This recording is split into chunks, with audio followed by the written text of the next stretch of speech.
நண்பர்களுக்கு என் அன்பார்ந்த முதற்கண் வணக்கங்கள்.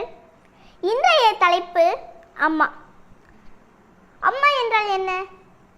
10 மாதம் சுமந்தவள் தாய். பார்த்து பார்த்து வளர்ப்பவளும் தாய்தான்.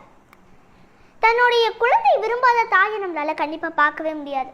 நம்மளும் அம்மாவை பிடிக்காது அப்படின்னு சொல்லவே முடியாது.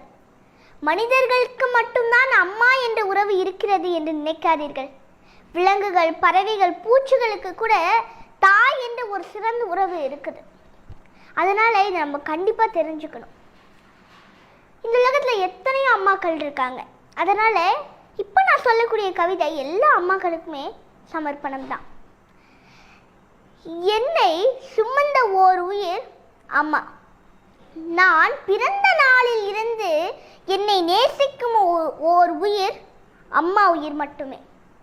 நான் நடக்கும் பாதையிலும் கூட எனக்கு நிழலாக வரக்கூடிய ஓர் பெண் அம்மா.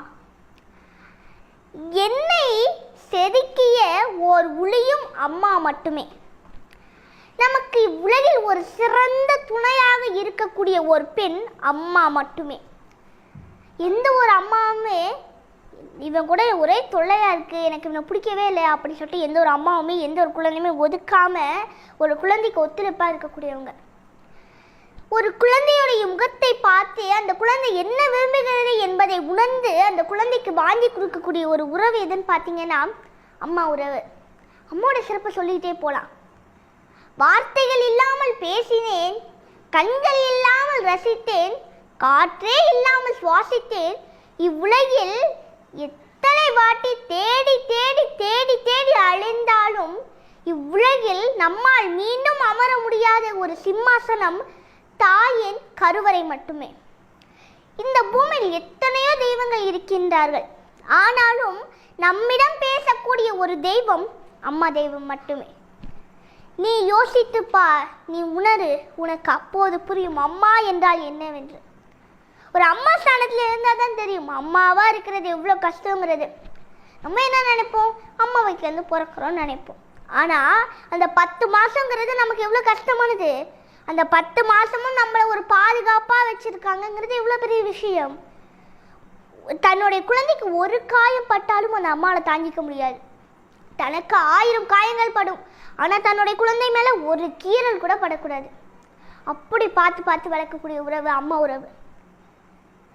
என்ன பண்ணுறாங்க, நம்மளாம் சின்ன வயசில் இருக்கும்போது யாரும் நினைக்கிறாங்க, ஒழுங்காக என்னால் சமைச்சு கூட போட முடியல, இந்த குழந்தை என்ன பார்த்துக்கவே முடியல சொல்லிட்டு யாராவது இந்த குழந்தை வேறு எங்கேயா விற்கிறாங்களா இல்லை வேறு யாராவது கொடுத்துறாங்களா? இல்லை, அது நம்ம 10 மாதம் சும்மா அந்த குழந்தைங்கிறதுக்காகவும் அந்த குழந்தையை வளர்ப்பாங்க. அந்த குழந்தை மேலே எப்படியாவது அவங்களுக்கு அன்பு வர வைக்குவாங்க கடவுள். எல்லா தாய்களுக்குமே தன்னோட குழந்தை மேலே அன்பு இருக்கும். ஆனால் நம்ம என்ன பண்ணுறோம், நம்ம வளர்ந்துட்டதுக்கப்புறம் நம்மளோட தொல்லையை போச்சு அப்படின்னு நம்ம என்ன பண்ணுறோம், முதியோர் இல்லத்தில் சேர்த்து விட்டுறோம்.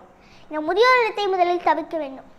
ஏன்னா என்ன பண்ணுறாங்க, நமக்கெல்லாம் தெரியாது எப்படிலாம் நம்ம வளர்த்துருப்பாங்க, எவ்வளோ பாசமாக வளர்த்துருப்பாங்கன்னு தெரியாது. அதுக்கப்புறம் அவங்க முதியோர் இல்லத்தில் சேர்த்துருவாங்க. அவங்க எப்படியோ தன்னுடைய குழந்தை கலெக்டர் ஆகணும், டாக்டர் ஆகணும், இன்ஜினியர் ஆகணும், எத்தனையோ கனவு கண்டிருப்பாங்க. ஆனால் கடைசியில் இப்படி பண்ணிட்டனால அந்த நம்ம என்னென்ன கனவு கண்டமோ எல்லாம் வீணாக போயிடும்னு நினச்சிட்டு அவங்களுக்குள்ளே இருக்க எல்லா தெய்வமே வெளியே போயிடும். ஆனால் இந்த முதியோர் இல்லத்தை சேர்க்குறத நம்மளை தவிர்த்துருங்க. இன்றைக்கி நான் என்னோட திடீர்னு லத்திக்கு அம்மாவை பற்றியெல்லாம் பேசுகிறாளே அப்படின்னு நீங்கள் நினைப்பீங்க. இன்றைக்கி எங்கள் அம்மாவுடைய பிறந்த நாள்.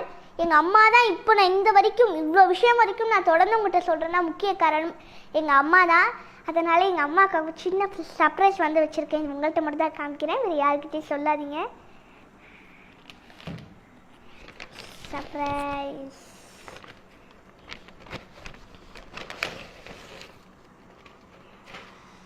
This is my surprise. உங்கள் எல்லாருக்குமே இந்த சர்ப்ரைஸ் பிடிச்சிருக்கா?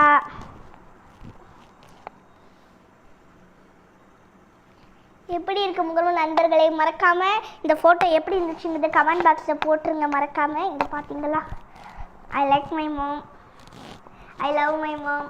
அம்மா கண்டிப்பாக அம்மாவை நேசிங்க. அம்மா வந்து கடவுள் வந்து நமக்கு கொடுத்த ஒரு மிகப்பெரிய உறவுன்னு தான் சொல்லணும். அதனால் அம்மாங்கிற ஒரு சிறந்த உறவை எப்பயுமே தவற விட்டுறாதீங்க. பார்த்து பார்த்து வளர்க்கக்கூடியவங்க, அவங்களையும் நம்ம வளர்ந்துட்டோன்னா கொஞ்சம் பார்த்து பார்த்து வளங்க. அனைத்து முகர்வு நண்பர்களுக்கு என் அன்பார்ந்த நன்றிகள். நன்றி, வாழ்க வளமுடன்.